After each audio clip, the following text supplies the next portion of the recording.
সকালটা কেমন চাপ লাগছে, কি ব্যাপার? আরে এসি কি ওই এইচএসসি পরীক্ষার্থী, কি অবস্থা? একটা জিনিস আমি শিওর, এখন যতগুলা পরীক্ষা দিবে গেছে, ওর মা বাপে যত টেনশনে আছে, নিয়ে 1% নেই। কারণ আমিও ছিলাম না, কিন্তু যখন ওই পরীক্ষাটা দেওয়া শুরু করি, মনে হবে যে পড়লে পেলাম না। শেষ করে মনে হবে যে দিছি তো হয়ে গেছে, ভালো হয়েছে। দিন তো বললো টুপি ময় না, ওদিন তো বলে হাগা যাবে আটকে। আজকে তো হাগা আসেনি, ওদিন হাগা আটকে দেয়। নিজের কথা সব কয়ে দিলাম। আমি শিওর আশেপাশে অবশ্যই একটা অসুস্থ মেয়ে আছে যে দেখে লিখছে রাইট প্রেগনেন্ট, অপারেশন হয়েছে, আমার হাত ভাঙলো। স্যার আমার মাথা ঘুরছে। আমারও মনে হচ্ছিল যে আমিও কালকে ব্যান্ডেজ করে আসবো, মানে মেজাজ খারাপ হচ্ছিল না।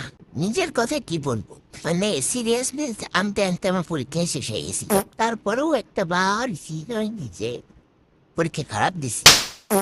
পরীক্ষা পুরা মাখামাখি করে আমি বের হয়ে আমার মায়ের সামনে অনেক ভালো হয়েছে। কিছু কিছু পাবলিক থাকে ব্যাড হয়ে এমসিকিউ মিলান শুরু করে। ও বাড়িতে এসে খবর ভাই, আমি সারাদিন শেষে করলাম। কারণ হচ্ছে আমি সারাদিন তো টেনশন দিতে পারবো না, মানে দিন শেষে যদি মানে দেখি ভাই ওরা আমার মায়ের সামনে কয়েছে আমার 22টা হয়েছে 23টা হয়েছে, কিন্তু আমার পাশই হচ্ছে না।